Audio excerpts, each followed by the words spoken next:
Hello, I'm Robert Searns, and I'm delighted to be participating in the Fabos International Greenways Conference in Budapest. I regret that I am unable to be here in person, but appreciate the opportunity to share some of the ideas about directions in greenways that follows. The Greenway movement celebrates a 4-decade legacy.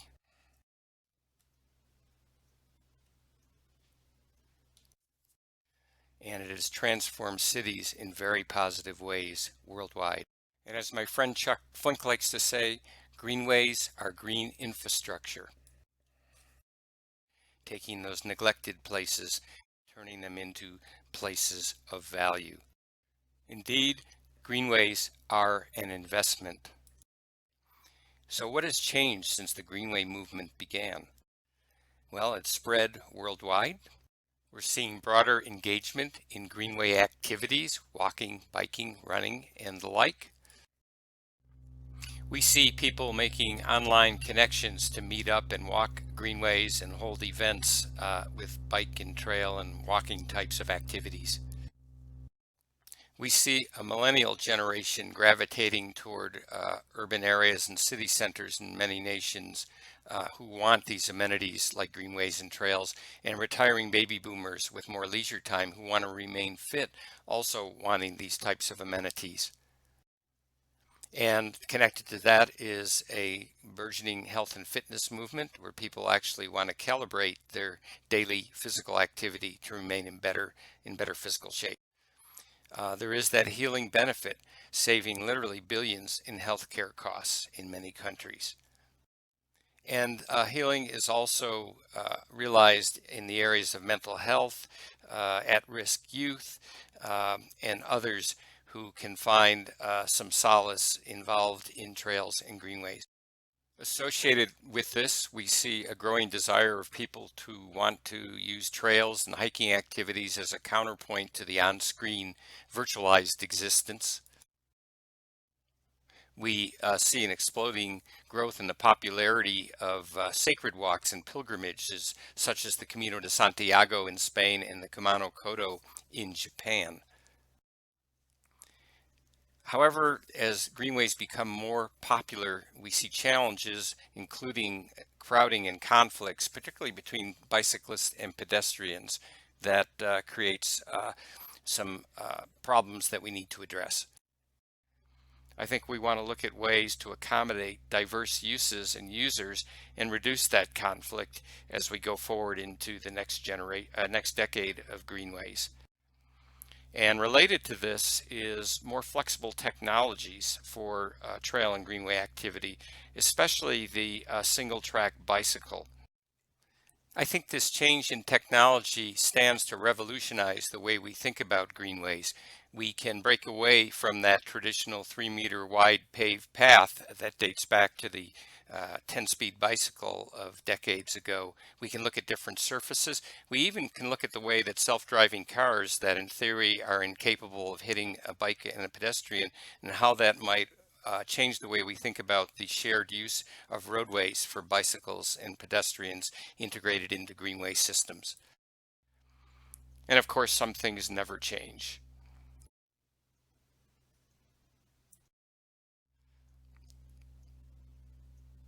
So given these considerations, what's next? I'm suggesting a concept I call front country ways. Ways to promote broader access and engagement. Front country ways are branded quality routes for walking and other non-motorized uses where appropriate. They're located both in and along the edges of cities. They interconnect and integrate with greenways, trails, sidewalk networks, and other ways that people can move about in a non-motorized way. I suggest 2 types of front country ways: gold medal walks, or paseos, and metro edgeways. So let's talk a little bit about gold medal walks. So in thinking about gold medal walks, we think about One of the motivations medical people put forward is 30 minutes a day of physical activity. So I've made a list of some of the kinds of things I think that will get people out on a regular basis. I think important in this list is having purpose and destinations for walks and bike rides, pleasant and safe, interesting routes, people being able to achieve measured fitness goals of so many steps per day. They need to feel safe and comfortable. Amenities, a place where you can buy a drink or a sandwich along the way, a place to exercise pets, opportunities to meet people and socialize, having branded corridors where you know there's a certain standard of quality and good wayfinding to find your way. And also they need to be convenient and readily accessible to people who have limited time in their days. So I'm suggesting the creation of these routes, and we might start with pilot projects to kind of get them out there, to prove the concept and get people engaging in these corridors. And these are systems that integrate. They integrate seamlessly with greenways, trails, and other modes, and mostly built on existing infrastructure. So I'm thinking about a network of locally accessible branded paths that are created by adapting and defining routes in the urban fabric. Closing gaps is an important part of this modality. We have in many cities quality sidewalks and trails, but there's a problem of connectivity. Simply put, the vision is to incorporate sidewalks, greenways, trails, and other walkable corridors into 10-kilometer routes, or it could be 10,000 step routes alternatively. I learned a key to this was connectivity and overcoming barriers.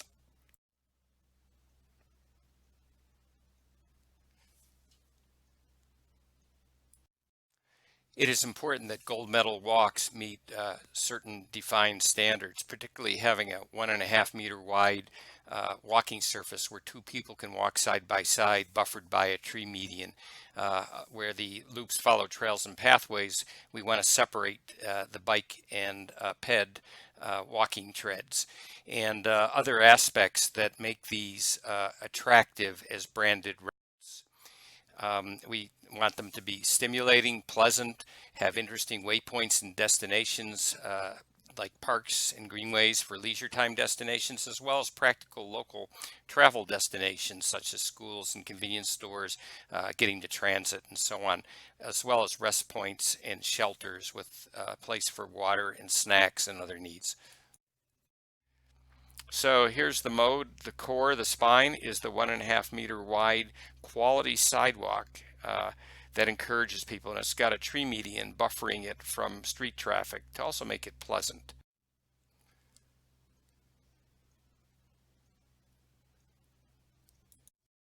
When we talk about branding and wayfinding, I'm talking about ideally literal placards 10 centimeter by 10 centimeter that actually are placed in the pavement so that people can follow the route, not necessarily having to have their digital device with them, and also that can give the route its own special identity.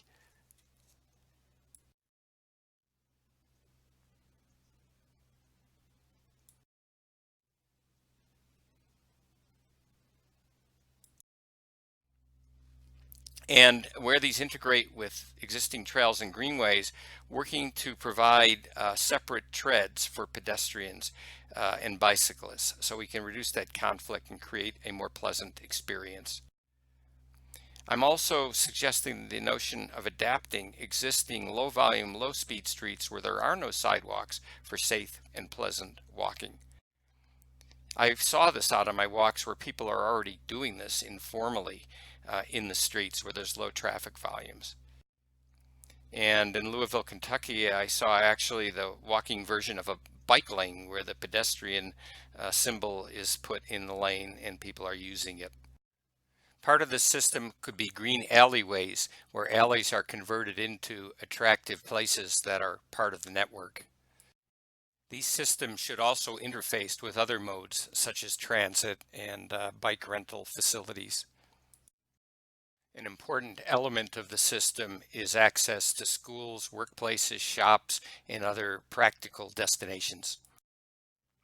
A good component of this system would be connecting that final couple of kilometers from the end of the transit line to destinations such as workplaces and residences. To test this idea, I went out and walked a number of places in the Metro Denver area, generally doing 10-kilometer walks. And one of the things I noticed or thought about is that if you can get some initial pilot projects built, they would spawn other loops, eventually creating hopefully regional networks of integrated walking routes accessible to multiple neighborhoods. In researching this, one place I noticed that they were building systems like this was Matsumoto, Japan, where they have 100 walking routes like this. So to summarize the characteristics of a gold medal walk, they are welcoming, offering a predictable quality experience. They're accessible, meaning there's good access from doorsteps everywhere, ultimately. They have that layout quality that I talked about. There's connectivity. Okay, I cheated a little bit on the language there. They integrate with greenways, trails, and other systems. Very importantly, they're stimulating, offering an outstanding walking experience. Next, I'd like to talk about the concept of Metro Edge ways. It's a little bit different concept for metro areas that envisions creating continuous interconnected loop trails around the edges of urban areas. This is a loop trail that goes around that borderline between city and country. And I started to explore this starting with the Metro Denver area where I live to determine the feasibility and workability of a concept like this. Part of this was inspired by a walk that I took along a trail that encircles Jeju Island in Korea, a 6-day route around that tourist destination.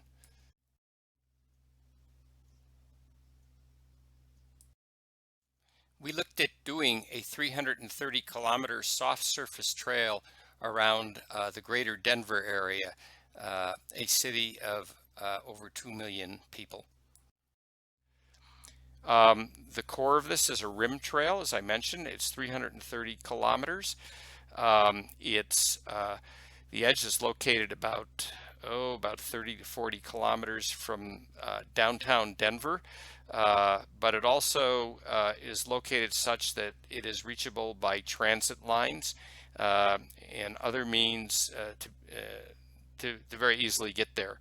I also include in this vision the notion of spokes that connect out to this outer rim using in Denver existing trails and greenways that follow waterways and other corridors, so that we can begin to create a readily accessible, I like to call it a healing wheel, that people can easily get to for walks of different distances. I see this as a knapsack pathway that accommodates diverse users and capabilities. In other words, you don't have to pack a big backpack with tents and sleeping bags, just a small pack with maybe a water bottle and a snack.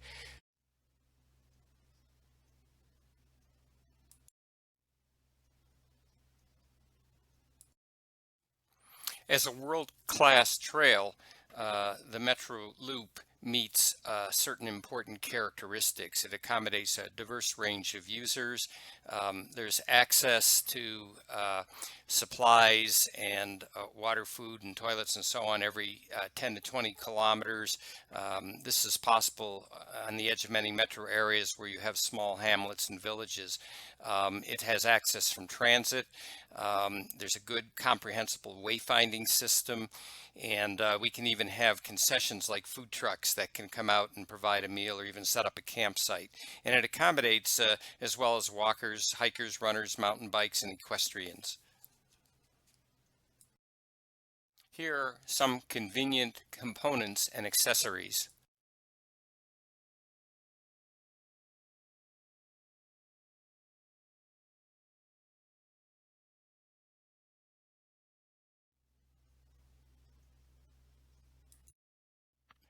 The benefits are multifold, ranging from health and fitness to tourism to landscape preservation. It's also a less costly type of trail to build and maintain. And there's all kinds of opportunities for youth and volunteer engagement, pilgrimage walks, and I was particularly interested in the French and Korean models of having at-risk youth and as an alternative to prison sentences, sending them out on trails both for walks and improvement projects, maybe for a month or two as a sentence.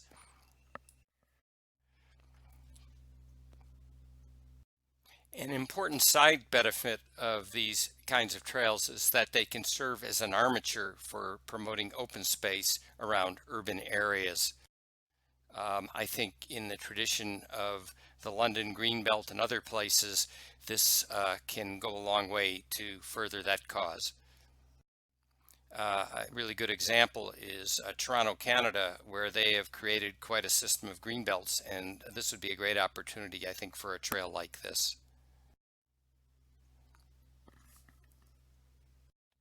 This is especially true in Colorado, which is growing explosively. This also provides an alternative to weekend trips to more remote backcountry places and all the issues associated with that. I know our national parks in Colorado are quickly becoming overcrowded. I'm going to talk quickly about a few implementation steps to get this kind of trail built. We started with a clear and concise and hopefully inspiring vision document. In conjunction with the vision document, we actually went out and walked the 330-kilometer corridor to prove it can be done. We created a non-governmental entity to coordinate the multiple jurisdictions and agencies that would be involved. In many cases, we found that the project consisted of closing gaps between existing trails and backcountry roads. I'm going to close with a few images from our walk.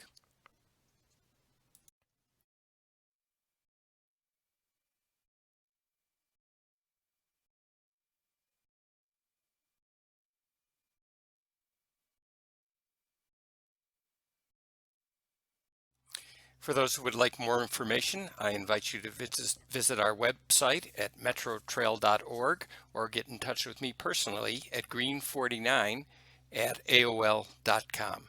Thank you.